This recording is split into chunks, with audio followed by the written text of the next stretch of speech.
मेरे आने के साथ ज्वाइन होते हैं राहुल जी भी। राहुल जी आ चुके हैं। Thank you so much Rahul ji. कोई दिक्कत हाँ जी। नेटवर्क का प्रॉब्लम था या कुछ और था, मुझे तो कुछ समझ में नहीं आ रहा था। आपके एंड पे कुछ दिक्कत आई थी, मैं तो रिक्वेस्ट भी नहीं भेज पाया था, उससे पहले ही कुछ प्रॉब्लम हो गई थी। यस यस, तो मुझे भी नहीं समझ में आया क्योंकि मैं तो लाइव पर ही थी और मैं बातें कर रही थी कि जब तक कॉल आया और उस कॉल में फिर बाद में चला गया। Thankfully I could resume. हे भगवान। बिल्कुल। राधा शर्मा जी कह रही हैं fantastic show, thank you so much. Money की बात हम इसीलिए करते हैं क्योंकि दौलत अगर हमको बनानी है तो कई किस्म की दौलत है।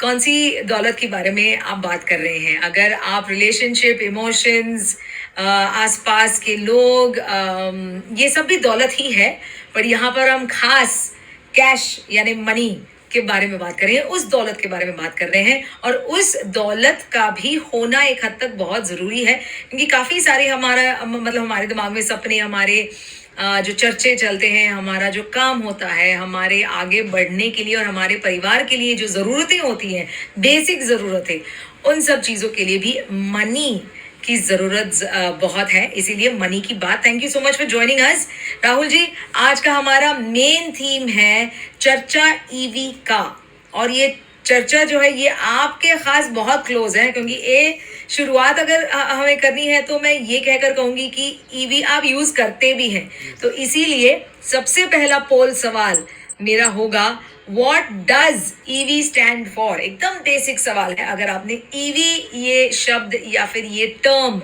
सुना है तो आपको इसका जवाब पता होगा। ऑप्शंस भी मैंने आपको दे दिए हैं। इलेक्ट्रिक व्हीकल या इलेक्ट्रॉनिक व्हीकल, अब दोनों में फर्क क्या है? Electric vehicle of course electricity पर ही चलती है और कुछ चीजों पे भी चलती है। इलेक्ट्रॉनिक व्हीकल भी इलेक्ट्रिसिटी का इस्तेमाल करती है, पर कैटेगरी अलग हो जाता है। That's what electronic means. So there are electronic gadgets but and you don't have electric gadgets, electronic gadgets हो जाता है। So it's kind of a form of the word जो यहाँ पर चेंज हो जाता है। तो ईवी आपके हिसाब से क्या है, इलेक्ट्रिक व्हीकल या electronic vehicle? 50-50%। Half of them से इलेक्ट्रिक, हाफ ऑफ देम से इलेक्ट्रॉनिक। राहुल जी अब बताइए ईवी का ये सिलसिला, क्योंकि इसके आगे और भी सवाल हैं, पर सबसे पहले आप बताइए इतना जरूरी क्यों है, ये चर्चा इतना जरूरी क्यों है? देखिए, EV stands for electric vehicle. First of all, it's not electronic vehicle. जी देखिए, electric vehicle is the future. Why I am saying this, क्योंकि देखिए गवर्नमेंट ऑफ इंडिया भी इसके ऊपर बहुत ज़्यादा फोकस कर रही है। एंड सेकेंडली आप देखिए टेस्ला, जो वर्ल्ड की सबसे अमीर बंदा है एलोन मस्क, उसने इलेक्ट्रिक व्हीकल बेच के ही अपना सबसे ज़्यादा रेवेन्यू लिया है। उसके ट्रक्स आते हैं। तो जी why we are not adapting the new technology? Why I am saying this as a new technology, आप ये समझिए, क्योंकि इससे हमारी कंट्री का बहुत सारा पैसा पेट्रोल डीजल पे लगने से बच जाएगा। इलेक्ट्रिसिटी हम इन हाउस प्रोड्यूस कर सकते हैं। आप ये देखिए, यूएस के पास इतनी सोलर लाइट नहीं है जितनी हमारे पास है। हम उससे सोलर यूनिट्स बना सकते हैं, सोलर इलेक्ट्रिसिटी बना सकते हैं। तो इसलिए इलेक्ट्रिसिटी के ऊपर चर्चा करना हमारी जैसी कंट्री के लिए, जो सेल्फ डिपेंडेंट हो सकती है, बहुत ज़रूरी है कि हम लोग इलेक्ट्रिक व्हीकल पे शिफ्ट करें अपने आप को। जी। सोलर पैनल्स के बारे में आपने बात की, उसके बारे में भी एक सवाल है, पर उससे पहले मैं फिर एक बार आपसे ये सवाल करना चाहूंगी। आप कहते हैं कि अमेरिका में सोलर पैनल यूज करने की थोड़ी दिक्कत हो सकती है। Is this because of the climate and weather in America? Yes ma'am, वहाँ पे ठंड बहुत ज़्यादा है ना। देखिए, आप सोलर उतनी मिलती नहीं है जितनी हमारे यहाँ है। हमारे यहाँ तो मुश्किल से 15-20 दिन ढंग से ठंड पड़ती है। मुंबई जी, में थोड़ी ज़्यादा पड़ जाती है, लेकिन नॉर्थ साइड तो 15-20 दिन की ही ठंड आती है। क्या अदरवाइज बात कर पूरे रहे टाइम हैं, हमें नॉर्थ साइड में ज्यादा सनलाइट मिलती पड़ती है। है। बम्बई का आप ऐसे भी टांग मत खींचो। मतलब 15-20 दिन की मतलब जो दुख दर्द भरी भरी कहानी है विंटर को लेकर, वो तो बम्बई जैसे शहरों में होता है। बैंगलोर का बहुत अच्छा क्लाइमेट रहता है पूरे साल, बट यस, इक्वेटर में है हम। इक्वेटर माने ट्रॉपिकल जोन में है, जिसके वजह से पूरे साल सोलर एनर्जी यानी कि सूर्य का किरण हम तक आराम से पहुंच जाता है। और सूर्य का किरण बहुत ज़रूरी है हमें सोलर एनर्जी निकालने के लिए, और हम उसका इस्तेमाल इलेक्ट्रिसिटी के तौर पर कर सकते हैं। तो सोचिए, हम एक्चुअली बैठ रहे हैं एक गोल्ड माइन पर, जो कि नॉर्थ जोन जो है, जैसे अमेरिका हो, नॉर्थ अमेरिका हो, या फिर यूरोप हो, अप यूरोप ऑल्सो, पूरे नॉर्दर्न हेमिस्फेयर में उनके पास नहीं है, क्योंकि इतना सूर्य उनके पास आता नहीं है। तो दुनिया का सारा फ्यूल उनके पास जा सकता है। तो क्या है, आधी दुनिया जो है वो डेफिनेटली सोलर एनर्जी पर जी सकती है। तो सोच सकते हैं कि ये जो प्रेशर हमारे रिसोर्सेस पर है, हमारे फ्यूल पर है, पूरी अर्थ के रिसोर्सेस को मतलब खत्म करने के उस मतलब कगार पर पहुंचे हैं हम, जिसके लिए क्लाइमेट चेंज वाला कॉन्वर्सेशन भी हम शुरू कर चुके हैं। तो इसको हम कितना कम कर सकते हैं, इसीलिए राहुल जी कह रहे हैं ईवी का कनेक्शन सोलर से है, इलेक्ट्रिसिटी से है। तो ये बहुत अच्छी बात है। इलॉन मस्क का आपने एक बहुत अच्छा एग्जाम्पल दिया, पर उसकी गाड़ियां बहुत महंगी हैं, इसीलिए अगला सवाल जो है वो महंगाई पर है, इलेक्ट्रिक व्हीकल्स के। मेरा ख्याल है आप भी हमारे दर्शक जो देख रहे हैं उनके दिमाग में भी ये सवाल होगा कि यार इलेक्ट्रिक व्हीकल लेना तो है, लेकिन कितना महंगा है, ये हम कैसे मतलब झेल पाएंगे। तो quickly before we go to the next question, Piyush ji, Piyush Sharma ji, Anay Asthana, सारे यस एनी करेक्ट। हाँ ये तो है, शिवा रेड्डी कह रहे सब कुछ, सब लोग बिल्कुल हमारी बात से ना सिर्फ वाकिफ हैं एक हद तक, पर मान भी रहे हैं। तो thank you very much for that. Yes, today's topic is very nice. इसका श्रेय एक्चुअली राहुल जी को ही जाता है। राहुल जी ने काफी टाइम से कहा था हमको ईवी पर बात जरूर करनी है, क्योंकि ये सब कुछ हमारी इकोनॉमी से ही नाता रखता है, और इसीलिए फाइनेंस भी इसमें रिलेटेड है, क्योंकि anything you want to change requires money, पैसे की जरूरत होती है। तो इसीलिए फाइनेंस ही नहीं जुड़ा है ऐसी कोई बात ही नहीं है, सारी की सारी चीजें फाइनेंस से जुड़ी हुई है, और वो भी हम आपको समझाएंगे और बताएंगे जरूर। तो इसीलिए अगला जो पोल सवाल है वो वही है, आर ईवीज एक्सपेंसिव? क्या ईवीज आपके हिसाब से, इलेक्ट्रिक व्हीकल्स एक्सपेंसिव हैं? क्या इन्हें खरीदने में, जो कि एक्चुअली हमारे देश में अभी तक ईवी बहुत कम बन रहे हैं, ज्यादा गैस पर, जैसे कि एलपीजी पर या सीएनजी पर चलने वाली गाड़ियां बन रही हैं। इलेक्ट्रिक व्हीकल्स बहुत कम बन रही हैं, क्योंकि इसका मैन्युफैक्चरिंग कॉस्ट भी थोड़ा बहुत हाई है, मेंटेनेंस कॉस्ट शायद कम हो, and plus when it comes to the price on the road is quite expensive. उसी रेंज में अगर हम पेट्रोल या डीजल की गाड़ियां लें तो वो काफी कम हो जाती हैं, पर ईवी प्राइस पॉइंट को अगर देखें तो काफी ज्यादा लगता है। तो आपके हिसाब से आर ईवीज एक्सपेंसिव, यस और नो? 67% राहुल जी कहते हैं यस, और 33% कहते हैं नो। अच्छा भाई, अगर ये बात है तो अब राहुल जी, ये जो मिथ है, ये जो दिमाग में हमको लगता है कि ये यार सही नहीं है, या फिर कैसे कर सकते हैं, इसी को तोड़ने के लिए राहुल जी के पास अब एक बहुत बढ़िया एक्सप्लेनेशन है। राहुल जी बताइए हमें। मैं पहली बात तो 33% बंदों के साथ हूँ, ईवीज आर नॉट एक्सपेंसिव। अब 67% वाले जो बंदे हैं, आप लोग कैलकुलेशंस नहीं कर रहे हो, आप सिर्फ कॉस्ट देख रहे हो 10 लाख और 18 लाख। अब मैं आपके सामने एक छोटा सा एनालिसिस करके दिखा रहा हूँ। 10 लाख रुपए की नेक्सॉन पेट्रोल है, नेक्सॉन मैं यूज़ कर रहा हूँ इसलिए नेक्सॉन का ही कंपैरिजन करके दिखा रहा हूँ। 10 लाख रुपए की नेक्सॉन पेट्रोल है एंड 18 लाख रुपए की नेक्सॉन ईवी है, ठीक है जी। मैंने दोनों के ऊपर लोन ले लिया जी, ठीक है जी। मेरी एक की ईएमआई मान लीजिए बन रही है 10,000 रुपये, और एक की ईएमआई बन रही है 24,000 रुपये। ये ऑलमोस्ट एग्जैक्ट डाटा है। मैं 14,000 रुपये की एक्स्ट्रा ईएमआई हर महीने दे रहा हूँ इन ईवी कार्स जी, ठीक है जी। 14,000 रुपये महीने की मैंने एक्स्ट्रा ईएमआई दी। अब मेरी एक्चुअल रनिंग किलोमीटर्स एक महीने के अप्रोक्सीमेटली 3,000 किलोमीटर्स है जी। अब ईवी की रनिंग कॉस्ट आती है 1 रुपया किलोमीटर, और पेट्रोल गाड़ियों की रनिंग कॉस्ट आती है 10 रुपये किलोमीटर जी। तो 9 रुपये किलोमीटर की मेरी सेविंग्स हुई। 3,000 किलोमीटर इंटू 9, 27,000 रुपये महीने की मेरे को सेविंग्स हुई। 14,000 रुपये की मैंने ईएमआई एक्स्ट्रा दी, तो 27,000 माइनस 14,000, 13,000 रुपये महीने की मेरे को फर्स्ट मंथ से सेविंग स्टार्ट हो गई। हम लोग क्या करते हैं, सिर्फ कॉस्ट देख रहे हैं, हम रनिंग कॉस्ट नहीं देख रहे हैं हमारी कितनी बच रही है जी। अब किसी बंदे की हो सकता है 2500 किलोमीटर महीने की रनिंग हो, तो वो उसी हिसाब से कैलकुलेट करे बिल्कुल खाली इस बिल्कुल कैलकुलेशन पे ना चले कि भाई 3,000 किलोमीटर, किसी की 4,000 किलोमीटर की भी रनिंग हो सकती है। बिल्कुल। ठीक है जी। अब मेरे पास बचे 14,000 समथिंग कुछ रुपए मेरे को हर मंथली बचे थे एग्जैक्ट अमाउंट में। मैंने जी इसके जी जी। ऊपर एक वीडियो भी बनाई हुई है जिसके अंदर मैंने एग्जैक्ट फिगर्स ली हुई है। मैंने इस 14,000 रुपए को अगले 7 साल जो मेरा लोन का पीरियड है, कंपनी 8 ईयर्स की गारंटी देती है बैटरी की। जी ठीक है जी। तो यानी कि 8 साल तक की मेरी कंपनी की तरफ से वारंटी है। मैं 7 साल ही लेके चल रहा हूं, मैं 7 साल ही इस गाड़ी को चला रहा हूं। जी। 7 साल के बाद जब मैं इतने ही रनिंग कॉस्ट के साथ इस 14,000 रुपये महीने को सेव करता हूं, तो 7 साल के बाद मेरे 14% रिटर्न इन म्यूचुअल फंड से जब मैं निकालता हूं तो वैल्यूएशन कम्स 20,82,000 रुपये। वाओ। यानी कि मैंने 18 लाख की गाड़ी के, पहली बात तो 18 लाख आज दिए नहीं, मैं वो during the course of period of 7 years पे कर रहा हूं। उसके जी बावजूद भी गाड़ी मुझे 20,82,000 रुपये कमा के दे रही है after the end of 7 years. Plus अगर आप इनकम टैक्स पे ही हैं, आप 5%, 20%, 30% जो भी इनकम टैक्स दे रहे हो, आपको उसमें एडिशनल टैक्स सेविंग है। गवर्नमेंट उसमें 1.5 लाख रुपए तक का एनुअल इंटरेस्ट आपका एग्जेम्प्ट कर रही है।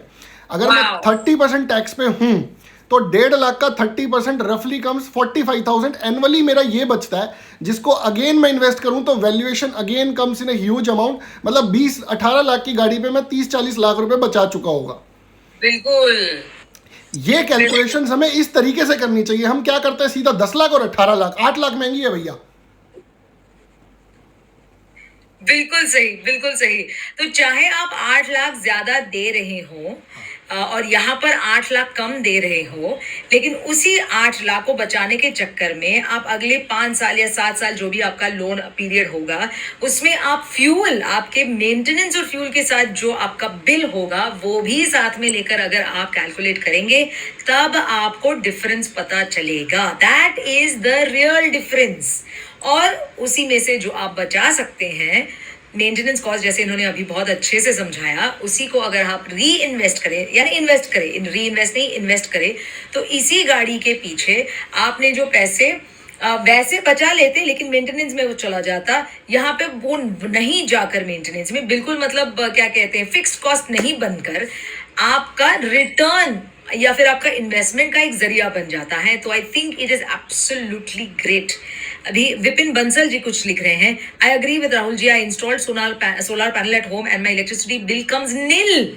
हाय वो दिन जब मेरा इलेक्ट्रिसिटी बिल नील आएगा, मैं तो मतलब मुझे लगता है पूरा हफ्ता पूरा साल सेलिब्रेट करूंगी। Because I feel very guilty कि इलेक्ट्रिसिटी बिल आती है फर्स्ट ऑफ ऑल, 2 कि इतना कुछ हम यूज कर रहे हैं, और 3 बंबई जैसे शहरों में बहुत मुश्किल होता है सोलर पैनल्स लगाने के लिए, क्योंकि तुम्हारी हाई राइज बिल्डिंग्स होती हैं, तो concentration of homes and uses of electricity is very very high. तो उसके हिसाब से तुम्हें प्लान्स बनानी होती है सोलर पैनल्स की, और वो बहुत बड़े बड़े प्लान्स होने चाहिए, जो कि आजकल अगर रियल एस्टेट डेवलपर्स उसको ध्यान में रखते हुए करते हैं तो अच्छी बात है, लेकिन अब तक कोई ऐसे कर नहीं रहा है। लेकिन अगर शहरों में हाई राइज बिल्डिंग्स में ये दिक्कत है, और समझो सिर्फ उनको इलेक्ट्रिसिटी की जरूरत पड़े और बाकी सारे जिनके पास खुद के घर हो, यानी कि ग्राउंड लेवल पर खुद के घर हो जिस पर आप अपने रूफ पर सोलर पैनल्स लगा सकते हैं, तो सोचिए आधी से ज्यादा दुनिया हमारे देश में वैसे ही घरों में रहती है, तो कितना लाभ होगा कि आप सबके बिल्स नील आएंगे। और ये खुद राहुल जी भी आपको कहेंगे।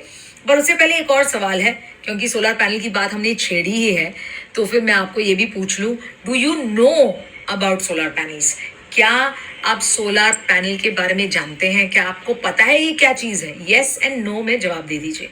यस या नो में जवाब दे दीजिए। क्या आपको पता है कि ये सोलर पैनल्स यहाँ पर इतने फेमस क्यों हो रहे हैं? और यही नहीं, इफ यू नो, कोच्चिन जैसी शहर जहाँ पर एयरपोर्ट है, it is the world's first airport to run on solar panels completely, 100% run on solar panels। माने उनकी इलेक्ट्रिसिटी बिल 0 आती है पूरे एयरपोर्ट की, और वो इंटरनेशनल एयरपोर्ट है जहाँ पे कॉन्सेंट्रेशन ऑफ इंटरनेशनल फ्लाइट्स भी मेरा ख्याल है सबसे ज्यादा है इस कंट्री में, इस देश में, एटलीस्ट फर्स्ट या सेकंड या थर्ड मैक्सिमम होगा, उससे कम तो नहीं हो सकता, but it's amongst the busiest airports of our country, तो बहुत अच्छी बात है। Yes 66%, again no 33%। तो सोलर पैनल ये जो चीज़ है राहुल जी, आपके घर पे भी मेरा ख्याल है इलेक्ट्रिसिटी बिल शायद नील होगा या बहुत कम होगा, in case you still have electricity line. तो इसके बारे में हमें कुछ बताइए अभी। देखिए, मैंने ना पूरी कैलकुलेशन करके अपने घर पे किलोवाट वगैरह सब कैलकुलेट करके सोलर पैनल लगाए, एंड बाय चांस मेरी कैलकुलेशन गलत बैठ गई। I have extra units of solar, तो मैंने क्या किया, I shifted to induction for heating of water and milk. क्यों? क्योंकि why should I waste gas correct. When I have जब एक्स्ट्रा इलेक्ट्रिसिटी यूनिट्स, जब मेरे पास एक्स्ट्रा यूनिट्स हैं तो आई शुड कंज्यूम दैट ना। हाँ, तो पहली बात तो richness is not measured in your bank balance. पहली बात हमेशा ये चीज़ समझना, आप कितने अमीर हैं ये इस बात से फ़र्क नहीं पड़ता आपके बैंक में बैलेंस कितना है। आप अमीर उतने हैं जितने टाइम आप बिना कोई काम करे आप अपनी लाइफ को सरवाइव कर सकते हैं। So you should cut your running expenses. मैंने जी। इससे क्या किया, मैंने अपनी कार की रनिंग कॉस्ट जीरो की, साथ में अपने घर का बिजली का बिल जीरो किया। जी तो जी एक मनी की बात में ये जरूर उठाना ज़रूरी था टॉपिक कि आपको कैसे अपने रूटीन के खर्चे कम करने हैं। तो ये एक रूटीन के खर्चे कम करने का तरीका है, महंगा तरीका बिल्कुल भी नहीं है। बिल्कुल बिल्कुल बिल्कुल सही बात है। तो सोलर पैनल्स जो हैं वो यस बड़े पैनल्स हैं। आजकल तो टेक्नोलॉजी इतनी आगे बढ़ी है सोलर पैनल्स के डेवलपमेंट में कि आपको छोटे पैनल्स भी मिलते हैं, हर किस्म के पैनल्स मिलते हैं। पेड़ पर लगाए गए सोलर पैनल्स, बिल्कुल पेड़ जैसे दिखने वाले पैनल्स भी मिलते हैं, जो कि बिल्डिंगों और छोटे छोटे घरों में लगाने के लिए काफ़ी अच्छा है। अगर आप अपने रूफ पर नहीं तो नीचे भी अपने एरिया में लगा सकते हैं। ऐसी बहुत सारी चीज़ें हैं। इन ऑप्शंस के बारे में सोचना बहुत ज़रूरी है, क्योंकि अगेन ईवी का जो राहुल जी ने अभी अभी कैलकुलेशन हमें दिया था, इतना ब्रेक डाउन बहुत अच्छी तरीके से दिया था, उसी ब्रेकडाउन के हिसाब से अगर आप इलेक्ट्रिसिटी का भी देखें तो राहुल जी ने कहा कि अमीर आप बनोगे आपके रनिंग एक्सपेंसेस को कम करके, ना कि आपके बैंक बैलेंस को देखकर कोई आपको अमीर समझे। क्योंकि अगर वो समझता है, जो कि आजकल ही नहीं बरसों से लोग समझते आए हैं, वो गलत है। एक और चीज मैं यहाँ पर ऐड करूंगी, आप उतने अमीर हो जितनी अमीर आपकी धरती है। और अगर आप इलेक्ट्रिसिटी यूज करना बंद करेंगे, आप रिसोर्सेज जैसे कि पेट्रोल और फ्यूल माने कि कोल माइनिंग अगर बंद हो जाएगा, तो आपकी धरती कितनी अमीर होगी। उसका मतलब है आपके पेड़ पौधे कितने अच्छे हो जाएंगे, आपकी मिट्टी अच्छी हो जाएगी, जो आजकल हम सब लोग स्ट्रगल कर रहे हैं। अगर आपको पता है तो काफी सारे लोग हैं जो मिट्टी को बचाने के चक्कर में, क्योंकि मिट्टी में पेस्टिसाइड्स और फर्टिलाइजर्स डाल डाल के इतना खराब हो चुका है कि जो खाना हम तक आता है वो भी बहुत अच्छा या फिर ऑर्गेनिक नहीं है, काफी कम है, और सॉइल खत्म होता जा रहा है, क्योंकि बस हमने मतलब केमिकल डाल डाल के पिछले 30 40 50 साल से काफी उसकी हालत खराब करके रखी है। तो उसे हम अमीर करेंगे, उससे हमारी सेहत अच्छी हो जाएगी, सेहत अच्छी रहेगी, तो ही तो जिंदगी में ये सब कुछ बचाने का कोई मतलब होगा, राइट। तो अमीरी का बहुत अलग अलग तरीके हैं समझने का और समझाने का। जी राहुल जी बताइए। एक पॉइंट आपने उठाया था मैम, मुंबई जैसे शहर में सोलर पैनल लगाना बड़ा मुश्किल हो जाता है, क्योंकि रूफटॉप पे इतने बड़े पैनल्स कोई अकेला इंडिविजुअल नहीं लगा सकता, और एक कॉमन मीटर बिजली दफ्तर से मिलता है सोसाइटी को, अलग अलग मीटर्स नहीं मिलते। तो MSME बिजनेस फोरम एक गवर्नमेंट बैक्ड इंस्टीट्यूट है, मतलब है तो प्राइवेट इंस्टीट्यूट ही। वो लोग क्या करते हैं ma'am, as a social cause वो आपकी सोसाइटी पे सोलर पैनल लगाते हैं, वाओ, अपनी कॉस्ट पे, नाइस, ठीक है। एंड देन वहां से वो आपसे कलेक्शन करते हैं गवर्नमेंट की रेट ऑफ यूनिट से कम पे, एंड 7 ईयर्स के बाद वो solar panel as it is आपको छोड़ के चले जाते हैं। तो MSMEbusinessforum.com के थ्रू, या मैं भी उसका एक मेंबर हूं, अगर आप चाहें तो मुझसे भी कांटेक्ट कर सकते हैं। अगर किसी को सोलर पैनल लगवाने हैं तो I would be very very happy to help. देखिए, अब राहुल जी ने इस बात का भी तोड़ दे दिया है, जवाब दे दिया है कि अगर आपने इन बातों को सुनकर अगर आप समझ गए हैं, और अगर आप अपने घर वालों को भी समझा सकते हैं, ये ऐसी कोई भी बात नहीं जो कोई समझ नहीं पाएगा। इनफैक्ट अगर हम समझ पाए तो हमारी जिंदगी सुलझ जाएगी, कितने सारे खर्चे हम कम कर सकते हैं, और उन्हीं खर्चों को हम इन्वेस्टमेंट के तौर पर अगर हम ले लें तो कितना कुछ अगले 6 से 7 या 8 साल में कमा सकते हैं। And that is what the future is. हमारे फाइनेंशियल प्लानिंग का मतलब ही वही होता है कि जिन पैसों को, जितने भी पैसे हम बचाते हैं, उसका अगर हम इन्वेस्ट करें तो वो हमारे ही काम आएगा। और ये बहुत बहुत अच्छी बात हमने आज छेड़ी है राहुल जी की बदौलत, और राहुल जी ने अभी समझा दिया है। तो सीए राहुल गुप्ता इनका वेबसाइट है, प्लस इनका यूट्यूब चैनल है जहां पर आप इन्हें अप्रोच कर सकते हैं। पीयूष कह रहे हैं मेरे घर वालों को समझाना बहुत मुश्किल है। भैया राहुल जी से बात करवा दीजिए, सब समझ जाएंगे, don't worry about that. Piyush ji, आप मेरे से डेफिनेटली बात कराएंगे, मैं वेट करूंगा आपके कॉल की। मेरी वेबसाइट के थ्रू आप मुझसे कांटेक्ट कर सकते हो बहुत इजीली, ठीक है। एंड सेकेंडली आपको एक और गुड न्यूज़ दे देते हैं, फोर्ड के प्लांट को टाटा ने एक्वायर कर लिया है। अब टाटा के लिए और इजी हो जाएगा और प्रोडक्शन करना, वो उनकी प्रोडक्शन फैसिलिटीज़ में माइनर चेंजेस करके उसको यूज़ करने की तैयारी कर रहे हैं। अदरवाइज वो रिसोर्सेज वेस्ट होते। टाटा ने बहुत अच्छा किया उसको एक्वायर करके। एंड मुझे टाटा का फ्यूचर बहुत ब्राइट दिख रहा है due to reason of EVs. Yes absolutely, the only company. Mahindra ने भी शुरू की थी, पर पता नहीं महिंद्रा ने अब बंद क्यों किया है। E2O, महिंद्रा E2O, या इसके पहले उन्होंने रेवा एक्चुअली ले लिया था। रेवा कितने सालों पहले जिन्होंने रेवा शुरू किया था, they thought so much ahead of time. पर अनफॉर्चुनेटली हमारे कंट्री में उसे चलाना मुश्किल था क्योंकि काफी महंगा था to start off and to even think of EV. But again अब आज क्योंकि हमारे पास इसका जवाब है, इसका तोड़ है, तभी क्या लोगों को इसकी समझ बहुत कम थी और यूजेज ऑफ कार भी बहुत कम था रोड पर। ये मैं कम से कम 20-25 साल के पहले की बात कर रही हूँ। So that is the key, EV, solar panels, खर्चे रोजमर्रा के, mainly eating into the resources of our planet, अगर ये बंद हो जाए तो हम हर तरह से अमीर हो जाएंगे।